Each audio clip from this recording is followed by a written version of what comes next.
All right, we're on. Edit. 3, 2, 1.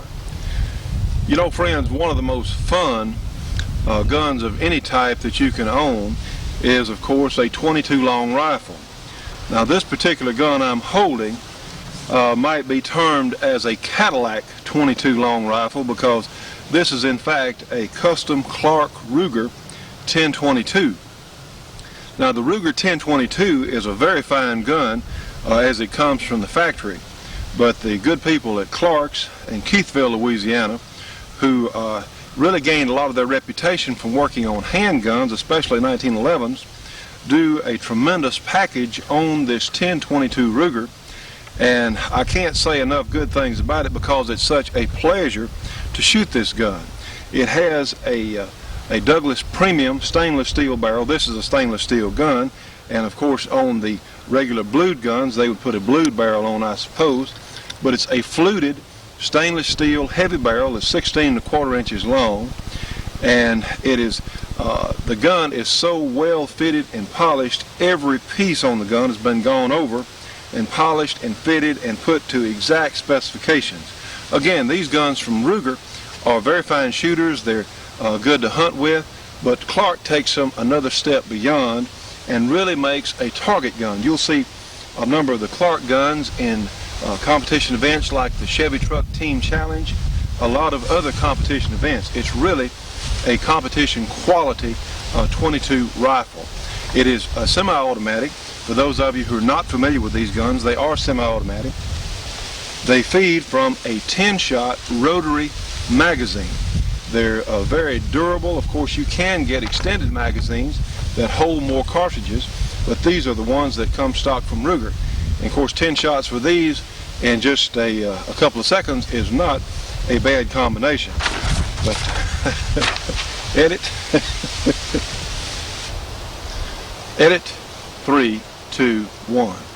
Now, earlier today, I was shooting this Clark modified custom 1022 Ruger, and it's really amazing what these guns will do. This gun is featured in the December 1992 Guns and Ammo magazine, and they give a rundown of some of the groups that they got. Well, this morning on a windy day, I was shooting at 75 yards from a sandbag rest. Again, 75 yards on a windy day. And let's see if we can come in and take a look at some of these groups I shot. All right, bring it on in, George, where you can see these pretty well.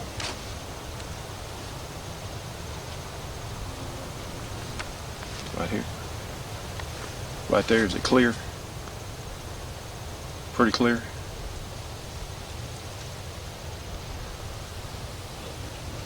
Yeah, pretty clear. Okay. Edit. 3, 2, 1.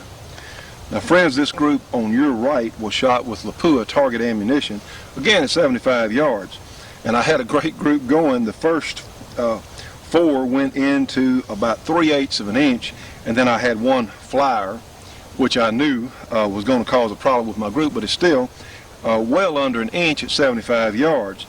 And here's another group shot with the CCI small game bullet, and it is well under an inch with 4 in less than ½ an inch. And these guns will typically shoot 5-shot groups at 50 yards of less. All right, bring me on back. Back up to.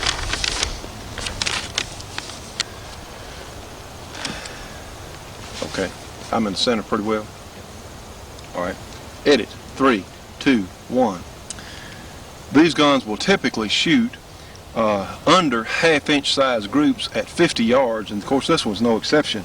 It really shows outstanding accuracy. Of course, you have to try different kinds and types of ammunition. Every gun, for that matter, will prefer one brand of ammunition or one bullet type over another. But these guns are extremely reliable and highly tuned and not finicky about operation at all. They really function extremely well. And with several different types of ammunition, this gun will shoot .22 long rifles into an inch size group at 100 yards. Now, friends, for any .22, that's pretty darn sporty. So again, ½ inch groups at 50 yards or less than ½ inch groups are not unusual at all. So I can't say enough good about the nice people at Clark's in Keithville, Louisiana. They're one of our fine sponsors and been very helpful on our program. But believe me, this works. The price for a target grade gun for what it is really not exorbitant. This particular gun, without the scope and stainless steel, retails for $660, and for what you get, it's really a bargain. If you already own a Ruger 1022, of course the price would be less. They could modify it for you. So we're going to shoot this gun in just a moment. We didn't photograph shooting it at long range because of windy conditions earlier today, but let's just take a look at the gun being shot. We have a Blammo ammo target down here on our IPSC poster, so let's just take a look, just for fun, at the Ruger 1022 modified by Clark Custom Guns in Keithville, Louisiana. This is entitled the Squirrel Special, by the way, the Clark Squirrel Special. So it's a great 22 long rifle. In fact, this is probably the finest semi-automatic 22 rifle that I have ever had anything to do with, certainly ever fired and played with. It's really a great fun gun, as well as a tremendous hunting gun. You can squirrel hunt any kind of small game that's legal for a 22 rifle. This just cannot be beaten. So let's take a look at it for just a moment, shooting the gun. Out. Okay. Edit. 3, 2, 1. Well, you know, friends, for safety, I'm always going to wear my shooting glasses here on the range, and I'm always going to wear hearing protection. I'm using my soft gel hearing protectors today because we always want to conserve our sight and our hearing. So let's shoot the little Blammo ammo target there on the paper. And to load these guns, you retract the bolt handle, and you have to put in the magazine first. Edit. 3. That's all right. That's a let run. 3, 2, 1. Now then, we'll insert our magazine in the base of the gun, in the bottom there of the action. We'll pull the bolt handle all the way to the rear, and as just like any other semi-automatic, we let it go to ensure it's going to seat the bullet properly. And then, of course, we'll apply the safety, which is right in front of the trigger guard. Well, let's shoot this Clark Squirrel Gun Special. That Blammo ammo target there on the screen. Let's see what happens.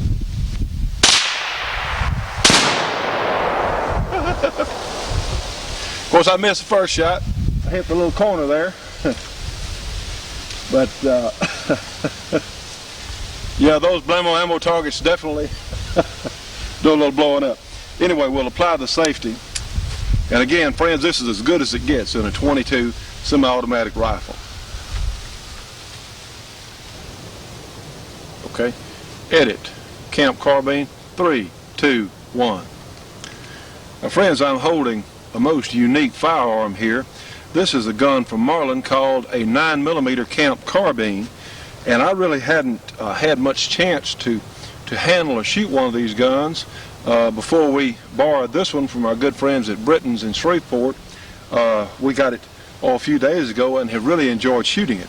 This carbine in 9mm is a straight blowback action. It's very similar to a 22 long rifle action, except it's just bigger to accommodate the 9mm cartridge. Now, this would be an ideal gun for someone who maybe is uncomfortable with a handgun. Your velocities in the longer barrel only pick up about 100 or so feet per second over a pistol, because the 9mm cartridge is in itself a very efficient cartridge. So the powder burns up in a shorter barrel length than some other cartridges, because it's primarily a pistol cartridge. But what you have here with the Marlin Camp carbine, you have compatibility of ammunition if you own a 9mm pistol, and you also have somewhat increased velocity and energy, but it's so easy to shoot. Someone who doesn't shoot a handgun particularly well can easily take the little Marlin and make accurate shots quite a bit further than they could with a handgun. We've shot this gun at 25 yards, and on demand it will have groups of around an inch and a half in diameter at 25 yards, which is really good for a carbine of its type of what we're talking about here. Now, these guns have a 12-round magazine that comes with them. In fact, it's identical to a Smith & Wesson handgun magazine. So I believe some of the Smith & Wesson handgun magazines will work just fine in the Marlin, and it makes ease of magazine availability a little easier for us. So we've really enjoyed shooting this little gun, and I say little because it is. It's about the size of a Ruger 1022, something in that line, and it's light, it's heavy enough to give you some weight to the gun, but it's still a light firearm in general. And of course you have 12 9mm shots at your convenience. They make a 4-shot magazine. Some people, you can hunt small game with these guns, certainly, and they have a 4-shot magazine available for that. The safety is in the trigger guard, and we're going to check it. You know me, I'm going to check these guns over and over. We know it's empty. Your safety is a Grand type safety in the front of the trigger guard, and of course it'll never come off if you never put your finger on the trigger until you're ready to shoot. So it's very easily taken off, and for that matter easily applied. The gun has a magazine safety. It cannot be fired without a magazine in place, and it's a very safe and reasonable edit. 3, 2, 1, let it run. It's really a well thought out package, and very easy for someone to learn to shoot the gun really well. So I talked to the good people at Marlin the other day. We had checked some Corbin 115 grain plus P ammunition out of the gun, and out of this barrel the Corbin ammunition was running an average of 1,540 feet per second. And I commented on what good performance it had, but they told me at the Marlin factory these guns are not recommended for plus P ammunition. So if you're going to shoot the ultra hot ammunition, I would not do it. We can't recommend it. I wouldn't do it on a regular basis, although it would be good for home defense. But we recommend shooting standard velocity 9mm ammunition. Silver tips, which we chronographed at about 1,150 feet per second out of a pistol, in fact a Browning high power, run about 1,250 out of this Marlin. So you do get an increase in energy on the little gun. So let's shoot it and just see what it looks like. It has very little recoil. It's really fun to shoot. We'll put the magazine in the magazine well, push it all the way in, be sure it latches. Easily done. To load the gun, we'll retract the bolt all the way to the rear and let it go. So let's take a look at the gun in action. We'll shoot the paper target a couple of times, then we'll shoot our steel plates. Edit. All right, can we? You got me in there pretty well? Yeah. All right. That's about it. We ready? Here we go, I'm gonna shoot. Now friends, as I was saying a moment ago, the gun's so easy to shoot. You can rapid fire it. It's really quick into operation, which it would be a viable home defense gun. Well, let's see what it looks like.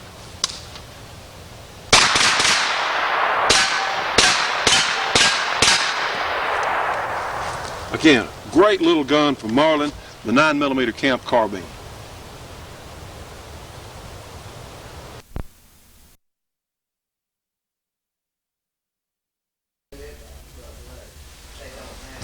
All right. Okay, right here. You make a sound check now? We're ready. We're gonna do it. Oh, okay. Okay. Edit. 3, 2, 1.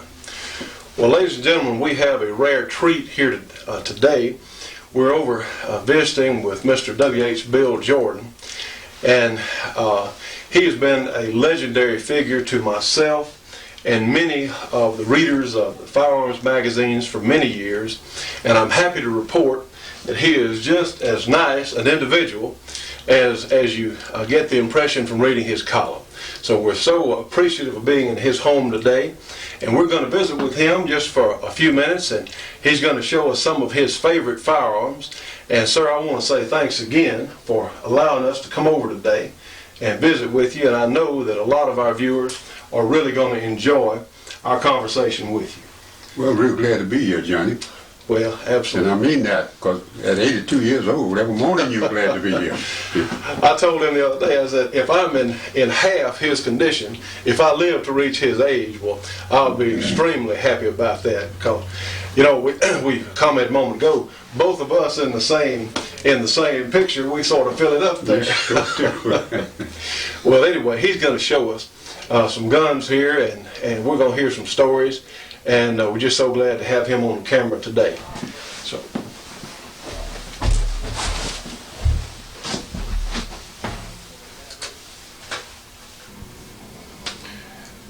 And needless to say, most of the people who read Mr. Jordan, or in fact, he told me to call him Bill earlier, are very familiar with a lot of the things he has done in the past.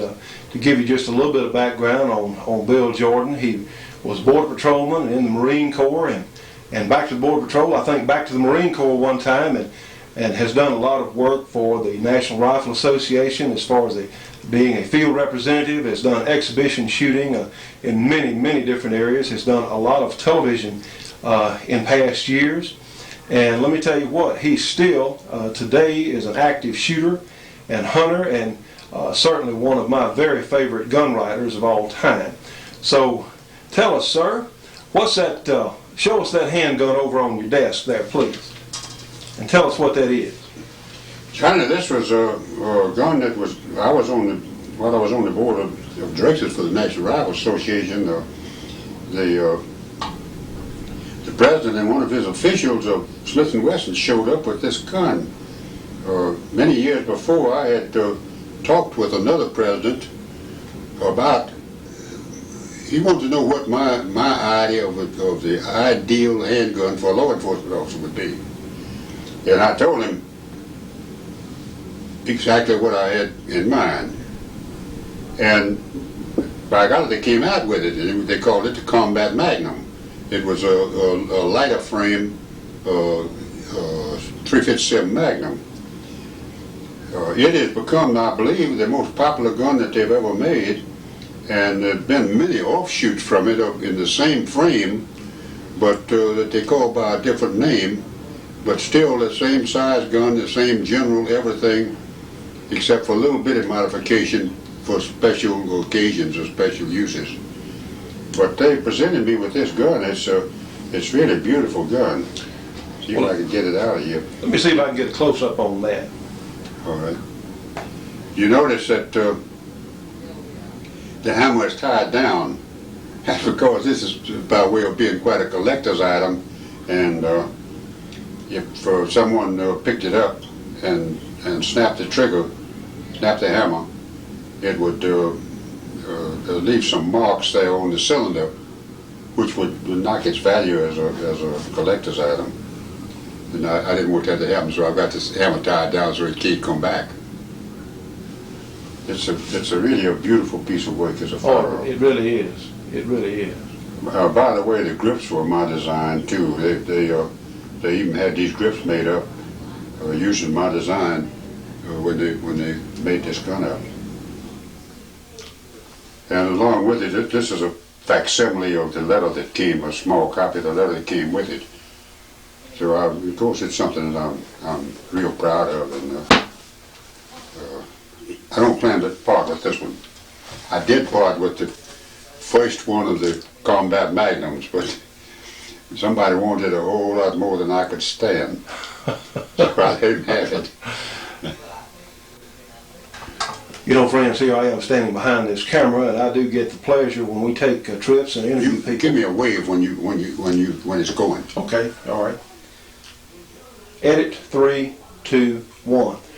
You know, friends, I get to stand behind the camera on interviews sometimes, and it's so enjoyable. So we're just going to have a little conversation here with Bill Jordan and ask his opinion. And let me tell you what, his opinion does carry some weight, because this is one man who has been there and has really has depended upon a handgun in many instances to protect his own life and the lives of others.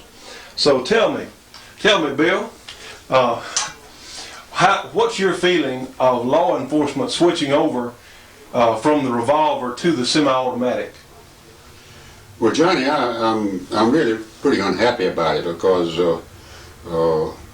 I know one thing that two things I think that are pretty obvious. One is that except for a very few very dedicated people, most law enforcement officers are trying to buy something with the automatic that they don't have with the double action revolver, and that's a great big magazine capacity and the ability to shoot it without a whole lot of training. And they think that they can buy what they would have to work really hard to do with the double action revolver. But what they're overlooking is this: in the game that they're playing with, let's say, cooks and police and robbers or whatever, they're playing for keeps. And it's not again, it's a bang, you lay down and then you get up and walk away. The double action revolver is the only one that you really can depend on. If an automatic, let's go to the double action automatics, which sound great. If you pull the trigger on one of those and you happen to have a dead primer under that hammer, it's going to snap. Then you're dead in the water.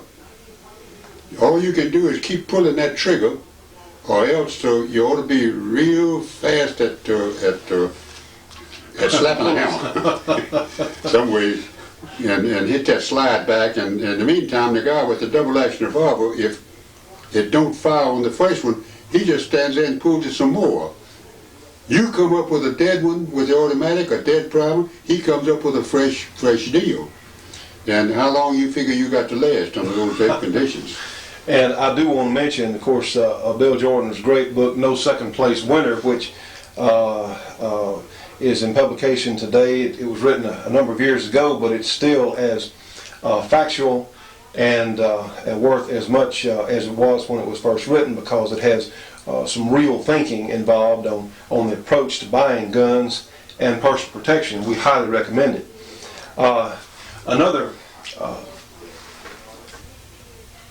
Okay, edit 3, 2, 1. Now, Bill, what would your recommendation be for a new shooter? You know, a lot of people who watch our programs are new shooters. They're buying guns and they haven't owned guns before. A lot of people, especially women, are buying handguns. So someone with all your experience could be a lot of help, or at least give some advice to some of our viewers. So what would you recommend that a new shooter start with as far as handguns for home protection? Well, if you're speaking of a woman and a man, of course, you might have two different recommendations, because a woman's smaller hand.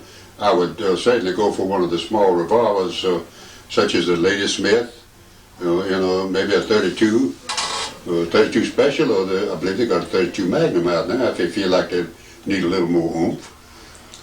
As far as a man is concerned, I'm still going to stick with the double action revolver, and for both of them for the same reasons. One, it's much safer. You know whether it's ready to shoot, because you have to pull the trigger before it shoots. So that's one of the things. Of course, with the automatic, you got a safety on it. You got a hammer or not. Some of them don't have a hammer even, so you can see whether it's cocked. You don't have the assurance of what you've got there. But the main thing is that business of being able to continue pulling the trigger and coming up with a fresh round. It's the gun that works out best for the person who is not an expert. They got the cart before the horse is what's happening. The person who is not an expert should definitely have a double action revolver. The person who is an expert might get by all right with the automatic if he knows that gun completely, except for that one thing: no second chance. Well, that's where the name of that book came from. No second place winner, because no second place winner in a gunfight. You win or you lose.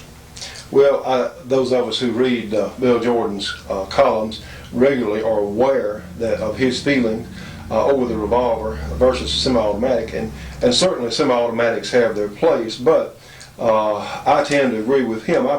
I trust and prefer the revolvers for home defense. If I could just have one gun, I believe it would be a revolver, probably a .357, and I'm sure he feels that same way. Let me say just one more thing before you. If I had to go into a fight and I had nothing but an automatic, I wouldn't feel undressed. I'd go ahead with it. As a matter of fact, I have quite often carried an extra gun in my hip pocket. On my hip in the holster was a double-action revolver. That was the number 1 boy. Number 2 boy in a hip pocket in case I ran out of ammunition in that first one. Normally, if I ran out of ammunition, I'd figure it's time to go somewhere else and think about it, and then reload. Reconsider and reload. Somewhere else. Well, this is certainly good advice for all of us. Again, Mr. Bill Jordan has seen a lot of confrontations and things that most of us, thankfully, will never see, but he certainly has the experience to back up his advice. I guess that was about right. He was on his hind leg fixing to come in there with us.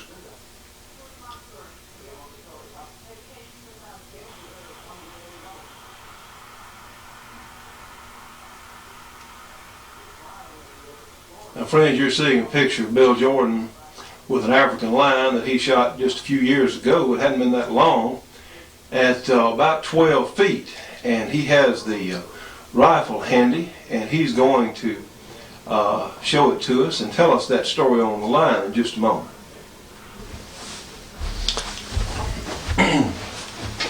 All right. We have to do these things since I'm the camera crew. Okay. So, all right. Edit. 3, 2, 1. Now, Bill, this is the gun you shot that line with. Is that correct? That's correct. Well, why don't you tell us what the gun is? Well, it's a Model 70, a pre-64 Model 70, which do you gun people that happen to be watching this would know what I'm talking about on it.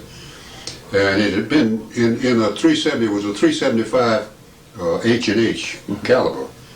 I had it changed to a 375 Mashburn, which adds about 200 feet a second to the velocity of it, and then I thought it made a little better rifle. It's a very accurate rifle, and as you notice, it has a medium heavy barrel, and although it was a super grade to begin with, they're super grade model, I had it restocked by Reinhard Fagin to fit me just a little bit better. And also I had the barrel chopped off because I got into a couple of little rucuses with buffalo where they were real close, and that long barrel felt like a fishing rod in my hand. Well, this gun is one of my favorites. It's just, if you had to have just one gun for all over the world, from rabbits to elephant, this would have to be the caliber to me. Well, tell us the story. I know it's in your book on mostly hunting. Tell us the story on the line, if you would. Well, I was hunting with a group in Botswana, in the Kalahari Desert, and they had all done their hunting. I laid off the line because I had been there at another place, and I remembered that we had not been able to get a permit because the guy that issued the permit would be back in about 3 weeks. That's the way they did things, and then I don't know whether just quite a few years back. Anyhow, I remember that area, and I wanted to go in there to get my line. But a couple of them decided to go with me. Besides the outfitter, he was along too. I'm talking from the States, the one that booked it. And we had 3 trackers, Bushman and 2 Makatahatas, the name of a native tribe down in there in the Kalahari Desert. And the way that there's several ways you can hunt line. the most common use is to put a bait up and a little blind, and you shoot the line if he comes to the blind. And another one is that you have your safari car go right with you and have trackers. And the last one is to have the safari car quite far behind you, but inside of you still. And the hunter and the trackers and the professional are up there following the track. This works out very well in the Kalahari Desert, and anyhow, that's the way we were hunting. Now, most of these people won't hunt that way. The professionals won't, because it gets a little woolly. when you follow it right on top of one of them like that, the chances are you irritate him to some extent. Anyhow, we picked up the track of after discarding a couple of smaller tracks, and we picked up one of this big male, and we started out on it, and we had, as I said, we had the three. Well, the two Makata Halas were middle-aged, and the Bushman was little, and they said he was very fast, and also, according to them, the Bushman was highly expendable, and they were not. So he rode in the safari car, which was like an open-air Jeep. Kind of a flatbed type thing. Flatbed, with nothing, no windshield, no stop, no side, no nothing. Just kind of sitting up there and open little rails around it. The professional and the outfitter were sitting up on the front seat. Me and another white fellow named Johnny Brock from Shreveport were sitting on a little board across the back seat. Plus, in the back of there, all of our gear, sleeping bags, everything, food, so forth, because we went to, some 75 miles away from our base camp, and we're just pushing it overnight. Anyhow, the little one was in the back, and these two were out following, and we stayed right along with it with the safari car, with the idea being that we would get out when it got real tight, real fresh, and get on track. Well, we accidentally jumped him, this line. Well, he took out one way, and we took out another one. And anyhow, he ran. Well, to make a long story short, we jumped him the third time. And the third time, the first time, after we jumped him, the other two came back, and they got in the vehicle, and they weren't about to be up there. And anyhow, we had the line practically in view all the time, and we followed the tracks in with the car, and the first thing you know, we figured that we were going to see him or know that he was close, but we did not. We ran into him. And he came from measured about 55 feet from out from under a bush, right, in a full charge. Well, before we jumped him that time, every time we'd jump him, we'd follow out running, and he'd get away. But these natives, one of them knew how to say right, and another one knew how to say left, and the other one knew how to say straight, and they were yelling that. It was pandemonium there. When the lion came, but the lion had gotten tired of being chased. He had enough of it. Lion was going to settle the score. He had enough. He had enough. That's and lion got a pretty short fuse anyhow. Anyhow, when he came, the professional slammed on the brakes. A big bedroll went over and took him down over the steering wheel, where he was out of it completely. And I was on the right-hand side. The natives were on my back, climbing me. I was the tallest thing around. So you were the next best thing to a tree, I guess. I managed to reach around and get one of them's hand and slung him, and he went plumb out the back end. And the other two, I got their hands in one lick and got rid of them. And all the time, this lion is coming. Now, they can make 100 yards, they say, in 3 seconds from a standing start. That's unbelievable. So, you figure how long this just took all Not this. long. The Jeep was rocking like this, and these two stand up, and the other line coming on an angle towards us. The line. I'm blocked off from him, which I think had time to think, well, that's nice. But about that time, here he is on his hind legs. We measured it later at 12 feet. And that line was overall about, he was longer than that. My. You know, on his hind leg. Except he was sticking way up above that Jeep.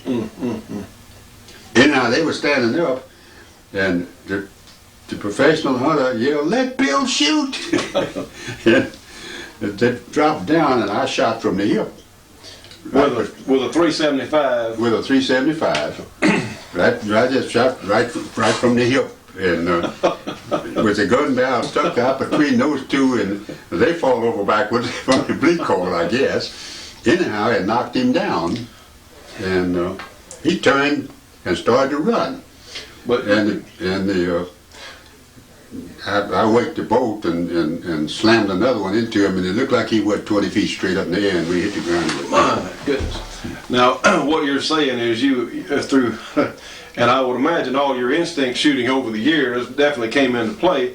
And your first shot hit the line well enough to adjust his attitude where he wanted to go the other way. He changed his mind. He changed his mind. He figured that it was a little tougher than he thought. Anyhow, that 375 is a real fine cartridge, and it's one that you can use on most anything. It shoots about like a 30-06 as far as flat is concerned, but it hits with a whole lot more authority.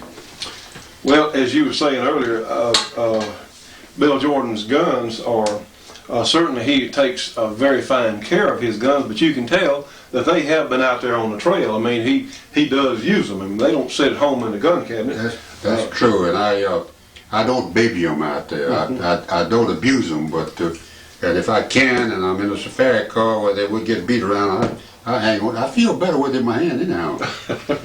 Wonder why. That's great. Well, this story is in Bill Jordan's book, Mostly Hunting, and we're going to tell you later on how to get copies of his books. And so I think the next thing we'll do, we're going to look at a favorite shotgun if we can. Okay. Just 1 second. I'm going to check this.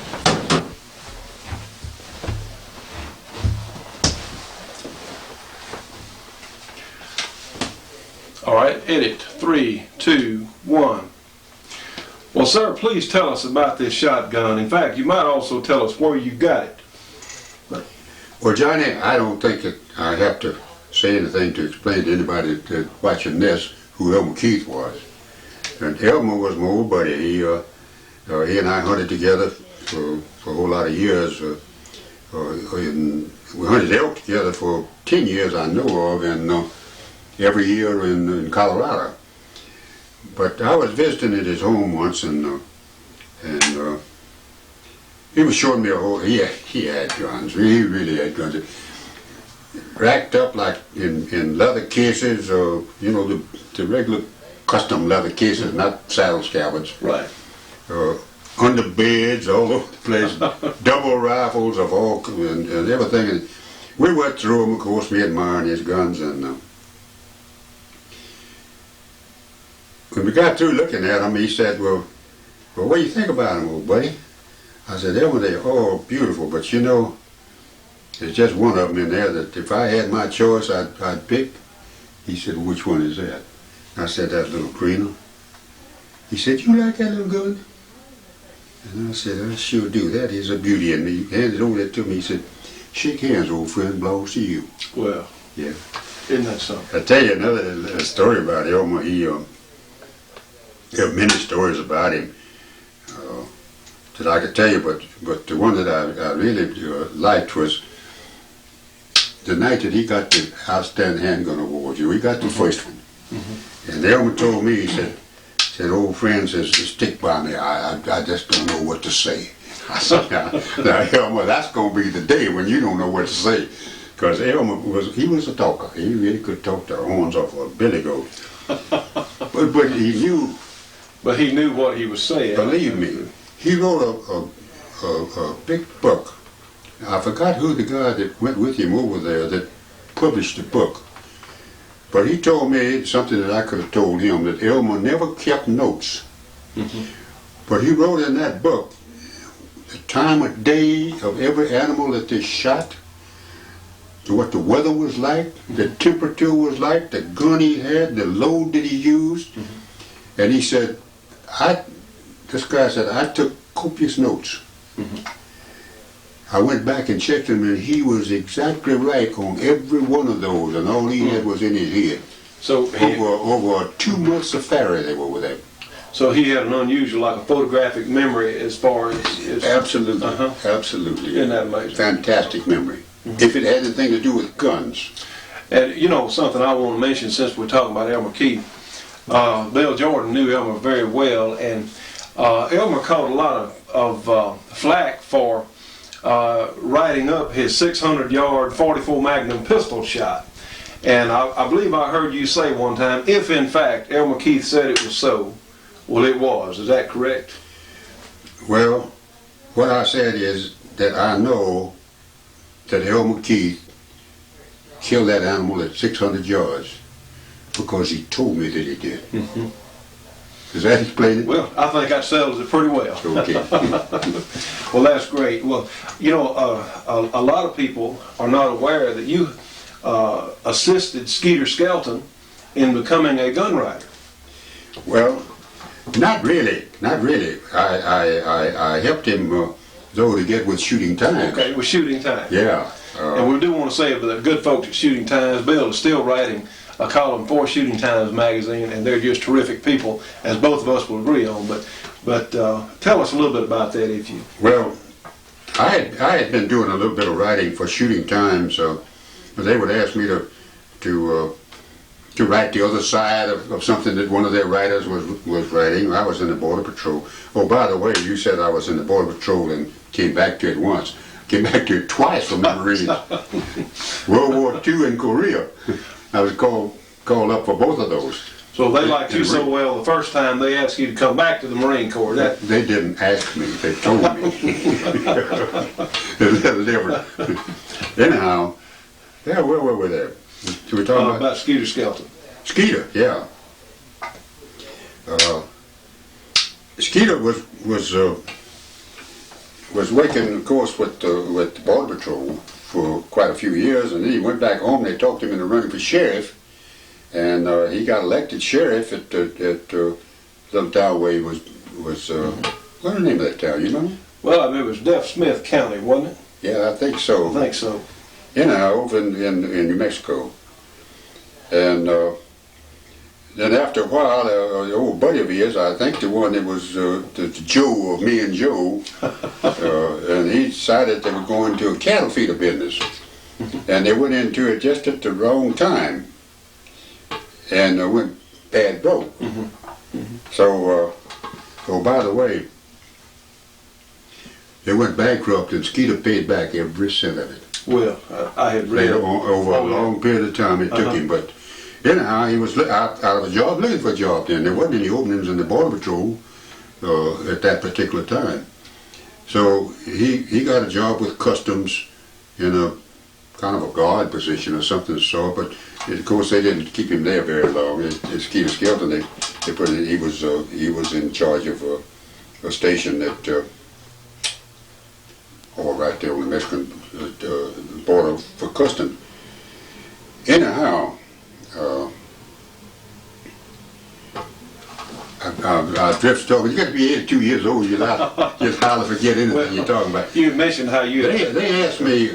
Shooting Times asked me if I would do a column for them, and I told them no. I was too busy. At that time, I was assistant chief in the Border Patrol, and we had a lot of work, and I was doing a lot of public relations work for them, doing shooting exhibitions around the country and one thing and another. And I just didn't have time to do it. And I said, look, I know a fellow that's a whole lot better writer than I am that you ought to look into. And they, well, who's that? I said, Skeeter Skelton. They said, who? I said, Skeeter Skelton. I never heard of him.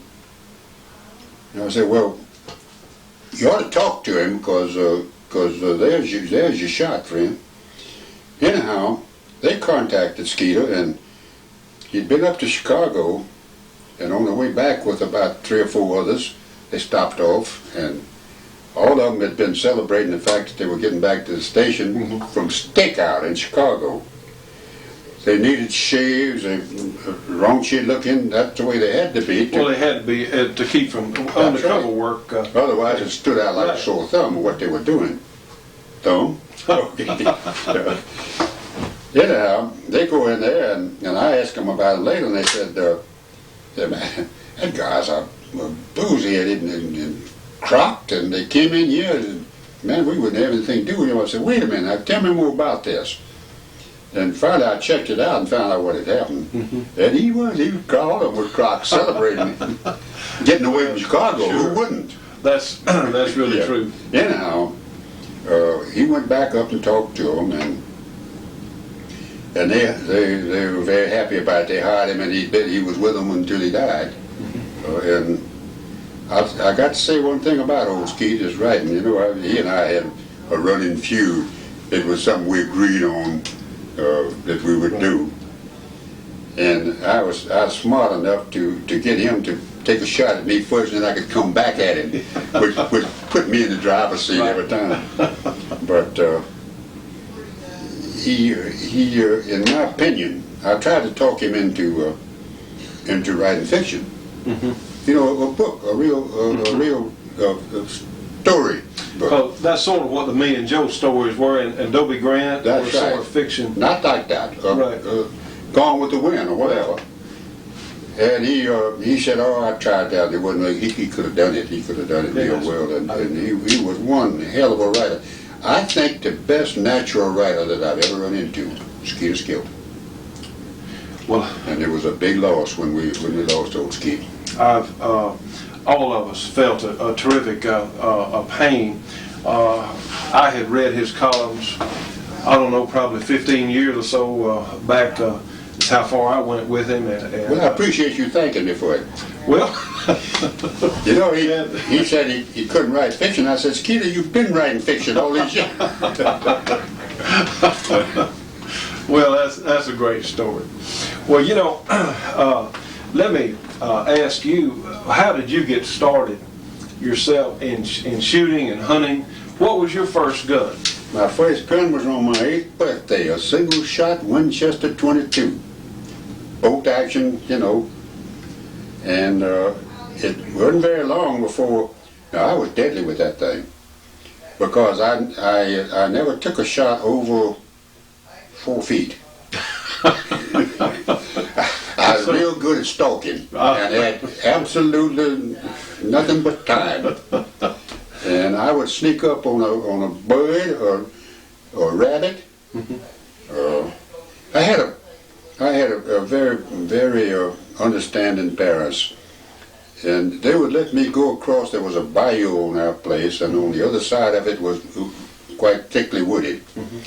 And I could come in from school during the hunting season, take that .22 and a blanket and a little old mess kit, kill it, and practically nothing else, and go over there and come back Sunday afternoon. They would, you know, leave Friday afternoon, and I was on my own over there during that time. But I wanted to kill it and I was going to eat it. And I'll tell you one of those stories you might like. I brought in one time a cook. Everybody had cooks that did all their cooking for them those days. We had one that was a real jewel. But I brought in a duck. And I said, I want you to cook this for me. And she looked at it, she said, I ain't gonna cook that thing. I said, yes you are, you gonna cook it and I'm gonna eat it. Yeah, well, I was 9 years old. 9 years old. Yeah. Right. She said, no, I ain't gonna cook it. And I said, well, why aren't you gonna cook it? She said, I ain't gonna cook it because that ain't no duck. Its foot come out in the wrong place. But I said, all right, I'm gonna cook it. So I took it out in the yard, built a little fire, and I cooked it. And I bit into it, and I figured, well, maybe she's right. It wasn't no duck. It wasn't duck. I think it was one of those old die dimples, we called it. So his feet come out straight Right. back instead of down like a duck. But she said, ain't no duck, his foot's come out the wrong way. well, realize, of course, this was a somewhat different time from now, and of course, Bill Jordan grew up. From the first time he could probably walk and crawl, you were exposed to people hunting, and you learned gun safety probably before you could walk. My father was a quail hunter and duck, and I went with him even before I was allowed to have anything. But I'd carry a stick like I had a gun too. So by the time you got around to actually getting a gun, well, you pretty much knew. How. At 8, I was turned loose with the gun. I knew enough about guns that they figured it was safe. But of course, this was a different time, as today children are turned loose with video games at 8 and cartoons on television, and this was the real world back years ago. And of course, in Louisiana, Bill Jordan is originally from Louisiana, as am I, and I know a little bit about those same conditions. I'm not quite in his seniority bracket, but I do have an appreciation for. Let me say one thing as a little interest. Bowie, Jim Bowie, Yes, sir. was born about 8 miles from where I was. Oh. No, I take that back. Okay. He lived there. He was born over in Tennessee or somewhere and came there as a very small child. And he lived at a little place called Lloyd Bridge. I didn't know that. You don't know where it is? You know where it is, sure. That's where he was. That's where he came up and raised. Isn't that something? And of course, Jim Bowie, as all of us know from all sorts of things, he was a very colorful character. This part of the country has the distinction of being, shall we say, a colorful area over where our farm is in northwest Louisiana, which was our farm was settled about 1830 some odd years, and they had a lot of pretty remote things. That was pretty much the frontier then. And of course we're in East Texas now, and when our old home place was settled, well, people over here in Texas were fighting Indians every day. And that's one thing that this part of the country has, is a rich historical past. And those of you that get down here, there are a lot of things to see in northwest Louisiana, in fact all over Louisiana, and in Texas. So we highly recommend a historical trip anytime someone can. All over this area, there are a lot of things that happen. There's some really colorful characters came out of right around this area. Is that right? John Wesley Houghton, was that the old gunfighter? Yes, sir, I believe so. He was from right around in here. There's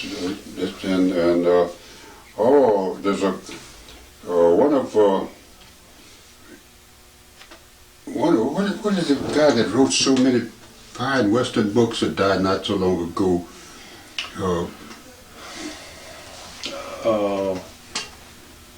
Louis L'Amour. Huh? Louis L'Amour. Louis L'Amour. He wrote a story about one of these famous gunfighters and where he got his start. It's in the book. It's about him being here at Linden, Texas, where we are now. Wait. Check it just 1 second. Check our tape. Oh yeah. And okay, edit 3, 2, 1. Okay, Bill, tell us where people can get hold of copies of your book, Mostly Hunting or No Second Place Winner. Well, strange enough, it just happens that this Rolodex here is open at the address of that place. It's a police bookshelf, Post Office Box 122, Concord, New Hampshire, 03301, and to order, they have an 800 number. It's 1-800-624-9049. As Messad Ayubs owns that, and by the way, I'd like to mention the fact that No Second Place Winner is now in about the 14th or 15th printing.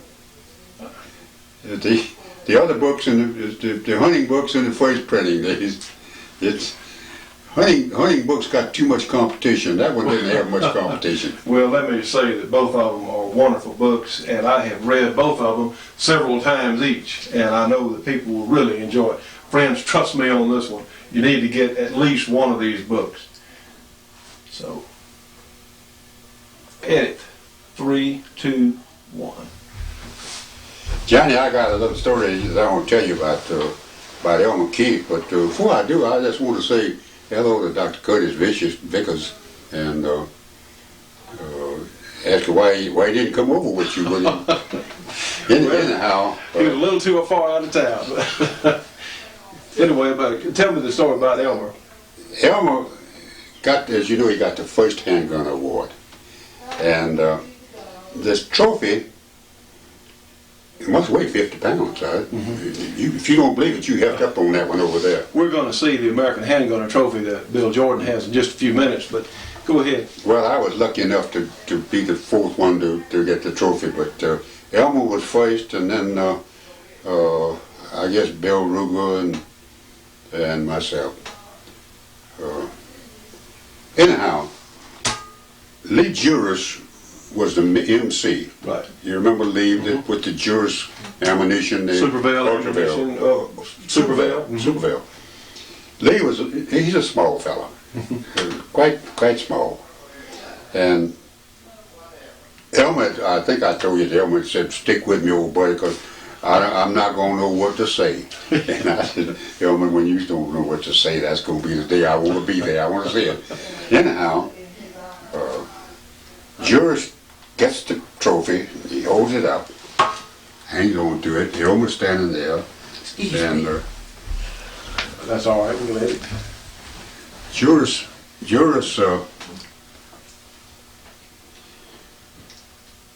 was making a very short speech about Elmer, introducing Elmer. He was the winner of the first one, and when he finishes, Elmer puts his hand possessively on the head of this trophy, adding another 10 pounds to the 50 pounds already weighed. Trophy is this high and weighs about 50 pounds, and Lee Juris is holding it. Picture this. So, okay. So Elmer starts in then on the story of his life. And Lee is standing there holding this trophy. And as Elmer talks, when he gets up to about 7th grade in school or something like that, and Lee is drooping further and further. But everybody by this time has become aware of his predicament, and we're beginning to giggle. And finally, Lee couldn't stand it anymore, and he goes over to the table and pushes it over, and everybody gets my taking him. Elmer paused. Figured, well, I deserve it, and then went right on. That's a great story. That's a great story. We're going to see the American Handgun Award in just a moment, and it is a large trophy. I think Lee George wound up with a triple horn. Well, friends, of course, Bill Jordan has so many stories, and it would take us 6 months of programming just to cover half the stories that he has, but certainly such a wonderful writer and a real, in fact, there aren't many people, there aren't many legends. There really aren't. Through history, we hear about explorers and people that become legendary figures. But and I don't want to embarrass him at all, but he is, to those of us who like shooting and those of us who are enthusiasts, and he is certainly a living legend, and it is such a great pleasure to be over here and through his hospitality in his home today. Like I said, I don't want to embarrass you, but it's true. I've heard a definition of legendary. You know. No, well, I know one. That's an old lie, I believe. Well, that's typical.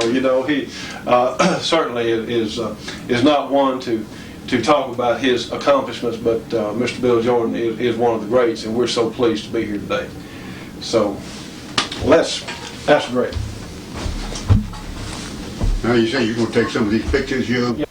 Now, ladies and gentlemen, we're here in Bill Jordan's office, and we're looking at just a few of the trophies and things he has gotten over the years. This is the American Handgunner Trophy, and let's get a close-up on that if we can.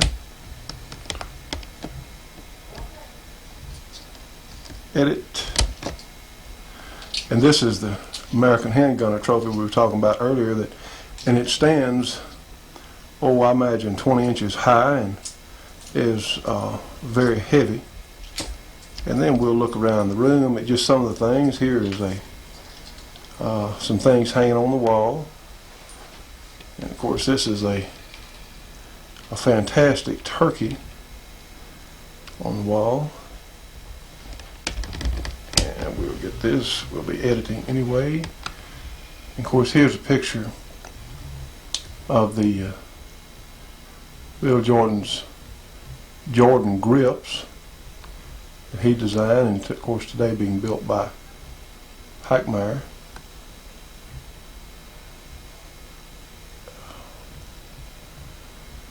Of course, things from the Marine Corps and the NRA and Border Patrol.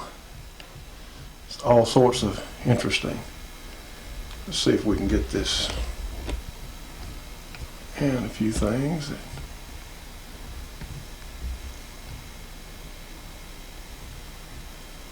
And here's a picture of Bill on the cover of the American Rifleman. 1954. 1954.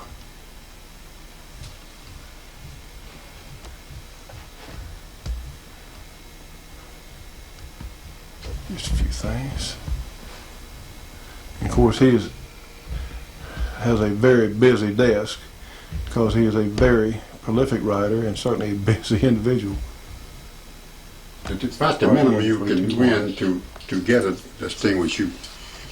Now, what are those on? What are those little red awards up here? I say in the red What now? frames. Tell us what these are right here beneath the sword, please, sir. Well, Right, the distinguished oh, marksmanship. well, those are put out by the DFC, really DFC, Division Civilian Marksmanship, DC. Yeah, DCM. DCM. And if you have to win points, and each one of those medals down below represents the points. There's a gold, a silver, and a bronze, and with different points for them. And you have a certain number of points you get during a lifetime, and you get one of the other medals, and you can only win it once in a lifetime. Well, tell us. Distinguished marksman. Tell us about this sword here, please, sir. The what? The sword. Oh, that's a samurai sword. I was in the invasions of Inuitak, Iwo Jima, and Okinawa during World War II, and just collected that sword along with, as a matter of fact, with the group that I had, we collected a whole bunch of them, but I kept that one and brought it back home with me. Matter of fact, I brought back several of them for different friends, and that was 3, 2, 1. Now, friends, we're going to look at just a few of the trophy animals, and this is a beautiful zebra hide here on the floor. And Bill told me it'd be all right to step on because I'm going to have to in just a moment. But, sir, we're going to look at just a few things here. Why don't you tell us what this little bow or spear, and you have a bow and a quiver there. Why don't you tell us what that is, please? well, it's the bushman from Botswana, the Kalahari Desert. That's a little bow that they use, and that's the spear up there with it. And hanging there below it is a tree root, the outside bark of a tree root that they made into a quiver, and it's got poisoned arrows in there that they don't work real fast, but the bushmen don't care. They just get one of those arrows into an animal, and then they follow him till he lays down and dies. Well, you know that somebody is going to call us up and ask, does it still have arrows in it? Still have what? Some. Yes, it does. It has arrows in it. I don't think that the poison is in it. It's on it still, but I don't think that it would work. Well, we're not going to. We're not going to ask to see those up close. No, we won't do that. But over there next to that, where the spear is pointing, is an axe that's very common all over the southern part of Africa, and the blade of it will come out very easily by wrapping the pointed end of it on a rock or a tree, and then they use that just in the hand. But with that crude axe, they'll cut down a great big tree and do it pretty quick too, just about as quick as you can do with regular axe. Isn't that amazing? Just the shield there is from South Africa. Zulu. Zulu. What? Zulu. Well, it's a Zulu shield, and the two crossed pieces there. One of them is the spear that they use, and that's a little short spear that they didn't copy it from the Roman legionnaires, but it's the same thing that they used to conquer just about the whole world. And those Zulus conquered just all of South Africa until they ran into the old Boers, Boers. To the left of it is a knob carry. It's a very heavy wood, and with that knob on the end, you could easily break a fellow's skull just by a blow on it. Up there with that is the bigger one is impala, and a very common animal over there in Africa. And then there's down at the bottom is one of the duikers. There are quite a few duikers, different kinds of duikers. And then a little oribi, and of course a leopard. Now that looks to be a fairly large leopard skin. Not really. It was a big female. They but a very, very nice skin. Well, down below there, of course, the elephant tusks. They weigh about 65 pounds apiece, which is not too big. And they weigh about 65 pounds apiece. my goodness. I think this one is 66 or 67. This one about 63 or 64. And of course, this goes back in time several years. Yeah, they're pretty hard to come by any size to them anymore because they've killed so many of them out over there. When the whites moved out, I'm not a racist by any means, but as far as the game is concerned, they just killed out the elephant for the ivory. And a lot of places they don't even have any where they were very, very common before. Well, friends, you can see Bill Jordan is 6'6", and those ivory tusks are standing, on their own stands, I guess probably about 5 feet high there. So, being as I don't think I've ever seen a tusk before, they look pretty big to me. So, this is a Maasai shield over here with the two types of spears that they use, and a little sword that they use made out of a machete. That animal up there is a bushbuck. Oh, by the way, these horns up here, this leopard killed this bushbuck and had him up in a tree, and I had tracked him to that tree, and when I saw that up in that tree, we built a blind and just a couple of little twigs sticking up there really and I waited there, and when he came back to the thing, I killed him. The animal there with the long horns is the next two are quite high in the record book. This is the only American one of that group, and that's the American antelope, of course. And it was a little plaque on there says it was the best for a 2-year period killed in the United States. My goodness. Well, what kind of bow is this up here? Those came from Mozambique. And it's a very heavy bow there, and those are, of course, as you notice, are big arrows. I imagine they probably would not shoot too far, but they would hit awful hard at close range, I would think. Well, now we got to know what is this? What is this? All right, this one went number 4 in the world record book. I never registered it, but it counted that many points, and that is well, it's in the dictionary as a GNU, GNU. GNU. That's the canoe. But it's also called, more commonly known as the black wildebeest. Most impressive. And it came from South Africa.